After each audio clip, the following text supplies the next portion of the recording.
Veteranong alkalde pero bagito bilang kalihim ng mahalagang ahensya ng pamahalaan. Bakit umani ng mga batiko si DILG Secretary Jesse Robredo?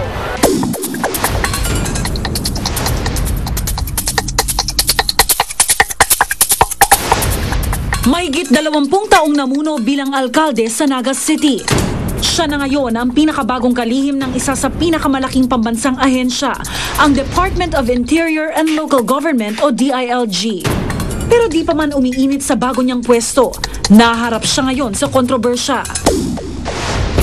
Hindi na bago ang pagsabak sa trabaho para sa pinakabagong kalihim ng DILG. Dating 9-termer na mayor sa Naga, umani siya dito ng iba't ibang parangal at papuri.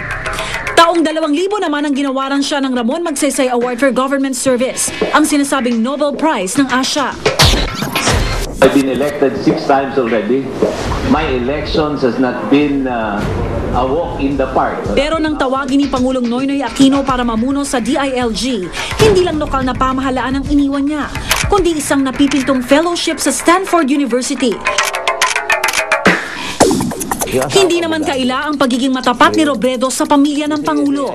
Matagal ng Cory supporter si Robredo. Naging malapit din siya kay Pinoy noong senador pa lamang ito. Kaya naman noong kampanya, bigay todo siya sa pagsuporta sa kandidatura ni Pinoy. He really helped me. Talagang tinulungan niya ako. At ako naman, naniniwala naman talaga ako sa kanya. Kaya when he decided that he will run and I was invited to help, walang pag-atubili ako, tinanggap po, natutulong ako. Isa ang DILG sa mga ahensyang pinakahuling pinunan ni Pinoy. Marami ang nag-asam na mamuno rito. Maging si Vice President Jejo Marbinay, direktang hiningi ito kay Pinoy. So, nung kampanya pa lang, nararamdaman nyo na malamang maging parte ho o bahagi kayo ng gabinete ni Pangulong Palagay Noynoy? ko, hindi naman na nararamdaman na magiging parte ka, no? Pero I think I will not be true to myself if I say na hindi, no? But then, it crossed my mind. Pag nanalo siguro yung administrasyon na ito at hiniling na maglingkod, I think I should. Pero mahigit 2 buwan matapos umupo sa pwesto, ngayon tila peligroso ang relasyon nila ng Pangulo. Kung nagkaroon na pala kayo ng problema nung una, then why did you appoint him to begin with? I'll be very specific no. Nung kampanya, he was the ground campaign coordinator. Ibinunyag ho ni Pinoy na meron kayong differences in style. Aware ho ba kayo sa ganon? Meron ho ba talagang mga oras na medyo nagkakabanggaan kayo lalo na yung panahon ng kampanya? It's not all the time that you agree. I was really very focused on making him win. Hindi kami nagkakabanggaan in the sense that we openly disagreed with each other on how we will run the campaign. I think it was more of me demanding a lot of his time. Niyanig ang pwesto ni Robredo nang maganap ang madugong hostage crisis sa Quirino Grandstand kamakailan. Naungkat kung sino ang in command noong panahong iyon. Hinimay ang mga pangalang sangkot sa negosasyon. Ang dapat sana'y lokal na problema, umabot sa lebel na pambansa at umalingaw-ngaw ang pananagutan ni Robredo. Pananagutang iniwan daw nito. Ano ho ang naging partisipasyon nyo nung mga critical na oras na yon? Ang katunayan talaga, wala. I was watching it, but I think I will not be honest if I say that, sana ganito yung gagawin niya, sana ganyan. Because actually, I didn't know what's happening. I was presuming that, everything was fine. First time mo kami nakarinig na ang DILG parang nahati. Nangyayari ho yun, malinaw ho sa inyo kung saan ho kayo dapat pumusisyon. Oo. Sabi ko nga, ako naman hindi ko naman pinipilit yung sarili ko. Hindi ko ugali yun. In this case, si Yusek Puno was given as, palagi ko nga dapat hindi Yusek Puno, si Mr. Rico Puno, who incidentally is USPS also, or USPO, was given that assignment. How's your relationship with Yusek Okay Puno? naman kami. Okay naman ho?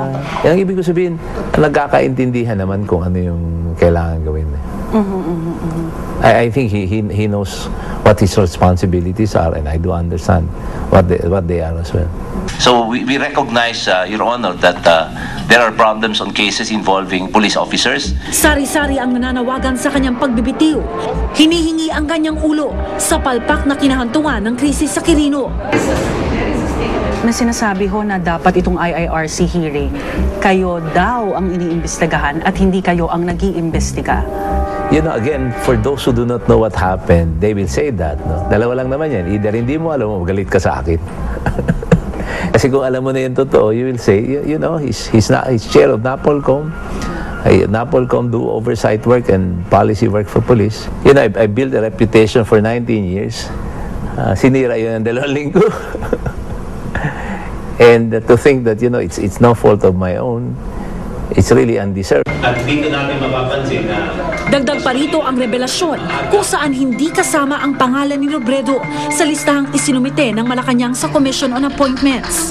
I know that this is no fault of my own. Kumbaga sa nasagasaan lang ako rito ng tren.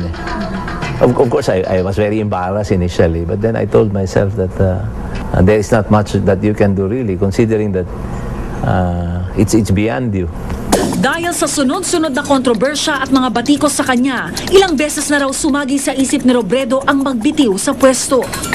May pagsisisi ho ba kayo na tinanggap nyo yung posisyon bilang DILG Secretary? Palagay ko, magsisinungaling ako pag sasabihin ko sa'yo walang-wala. No? Hindi siguro pagsisisi, pero parang tinatanong na maayos naman yung hangarin mo, nais mo magtrabaho ng maayos, gusto mo pagmasipagan ito, ba't nagkaganito pa? No? Sa gitna ng aming pag-uusap, tumawag ang Pangulo sa kanya. Hello? yan, Mr. President. Opo. Sa tingin niyo ho ba, nasa inyo pa yung full trust and confidence ni Pinoy? Palagay ko, it's something that he should answer, hindi ako. Palagay ko yung bagay na yun, mahirap naman yung presume. Reputasyong walang bahid at magandang halimbawang sinimulan sa Naga.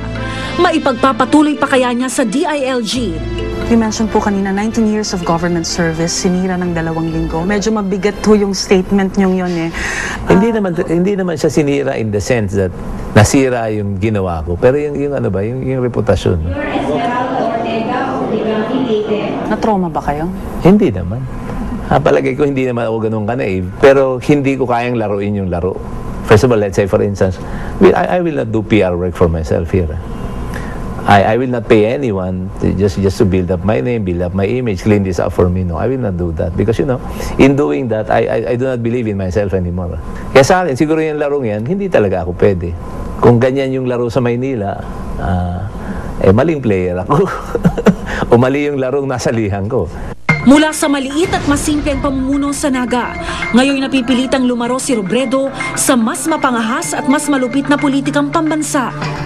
I think in time, all of this will pass, and people will realize what the true picture is, and hopefully by the time nandiyan pa rin ako, and people will look at things differently. Tila patuloy ang mga suliraning susuungin ni Secretary Jesse Robredo sa pamumuno niya sa DILG. Hanggang kailan kaya siya tatagal sa masalimuot na mundong pinasok niya? Biktima nga ba siya ng pamumulitika sa loob mismo ng pamahalaan o bahagi rin ng problema?